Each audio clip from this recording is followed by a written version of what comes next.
ಅಕ್ಕಪಕ್ಕದ ಮನೆಯವರ ಮಧ್ಯೆ ಕಸ ಹಾಕೋ ವಿಚಾರಕ್ಕೆ ಗಲಾಟೆ ಆರಂಭ ಆಗಿದೆ. ಇದೇ ಹಿನ್ನೆಲೆಯಲ್ಲಿ ವೃದ್ಧೆಯೊಬ್ಬರನ್ನ ಕಂಬಕ್ಕೆ ಕಟ್ಟಿ ನೆರೆ ಮನೆಯವರು ಥಳಿಸಿರುವಂತಹ ಅಮಾನವೀಯ ಘಟನೆಯಾಗಿದೆ. 67 ವರ್ಷದ ಹುಚ್ಚಮ್ಮ ಎಂಬ ಮಹಿಳೆಯನ್ನ ಕಂಬಕ್ಕೆ ಕಟ್ಟಿ ಪಾಪಿಗಳು ಥಳಿಸಿದ್ದಾರೆ. ಶಿವಮೊಗ್ಗ ಜಿಲ್ಲೆಯ ಸಾಗರ ತಾಲೂಕಿನ ಗೌತಮನೂರದಲ್ಲಿ ನಡೆದಿರುವಂತಹ ಘಟನೆ ಇದಾಗಿದ್ದು, ಪ್ರೇಮ ಹಾಗೆ ದರ್ಶನ್ ಮಂಜುನಾಥ್ ವಿರುದ್ಧ ಇದೇ ವಿಚಾರಕ್ಕೆ ಸಂಬಂಧಪಟ್ಟ ಹಾಗೆ ದೂರು ದಾಖಲಾಗಿದೆ.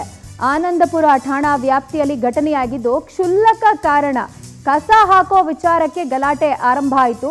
ಇದನ್ನ ಮಾತಿನಲ್ಲೇ ಬಗೆಹರಿಸ್ಕೊಳ್ಳೋದು ಬಿಟ್ಟು ಯಾವ ರೀತಿ ಆ ವೃದ್ಧೆ ಮೇಲೆ ತಮ್ಮ ಪ್ರತಾಪ ತೋರಿಸ್ತಿದ್ದಾರೆ ಅನ್ನೋದನ್ನ ಗಮನಿಸಬಹುದಾಗಿದೆ. ವೃದ್ಧೆಯನ್ನ ಕಂಬಕ್ಕೆ ಕಟ್ಟಿ ನೆರೆ ಮನೆಯವರು ಥಳಿಸಿದ್ದು, 67 ವರ್ಷದ ಹುಚ್ಚಮ್ಮ ಅನ್ನುವಂತ ಮಹಿಳೆಯನ್ನ ಕಂಬಕ್ಕೆ ಕಟ್ಟಿ ಪಾಪಿಗಳು ಥಳಿಸಿದ್ದಾರೆ.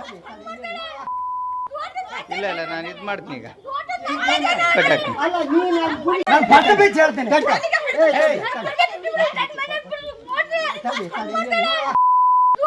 ಇಲ್ಲ ಇಲ್ಲ ನಾನು ಇದು ಮಾಡ್ತೀನಿ ಈಗ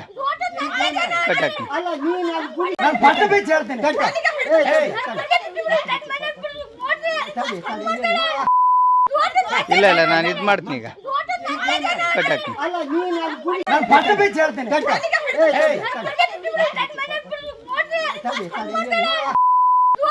ಇಲ್ಲ ಇಲ್ಲ ನಾನು ಇದು ಮಾಡ್ತೀನಿ ಈಗ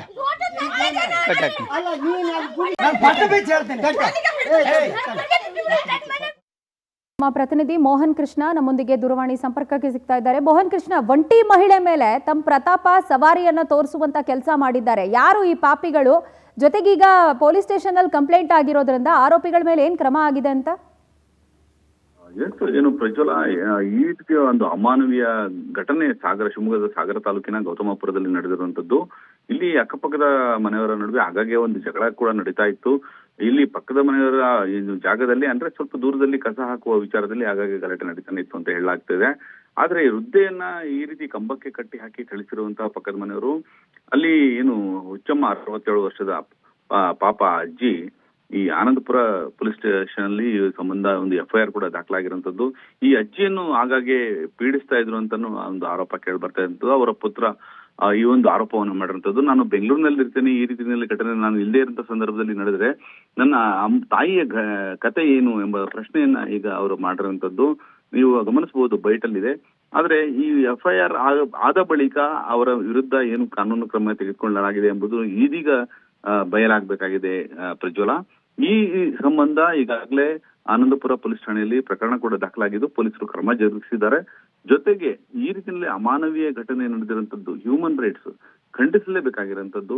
ಯಾಕಂತ ಹೇಳಿದ್ರೆ ಈ ರೀತಿಯಲ್ಲಿ ಅಮಾನವೀಯ ಘಟನೆ ನಡೆದಿರುವಂತದ್ದು ನಿಜಕ್ಕೂ ದುರಂತ. ಈ ಮಲೆನಾಡು ಪ್ರದೇಶದಲ್ಲಿ ಈ ರೀತಿಯ ಘಟನೆ ಯಾವತ್ತೂ ಕೂಡ ನಡೆದಿರ್ಲಿಲ್ಲ. ಆದ್ರೆ ಈ ರೀತಿ ಘಟನೆ ನಡೆದಿರುವಂತದ್ದು ನಿಜಕ್ಕೂ ದುರಂತ ಅಂತಾನೆ ಹೇಳ್ಬೋದು ಪ್ರಜ್ವಲ. ಮೋಹನ್ ಕೃಷ್ಣ, ಥ್ಯಾಂಕ್ ಯು ತಮ್ಮೆಲ್ಲ ಡೀಟೇಲ್ಸ್ಗೆ.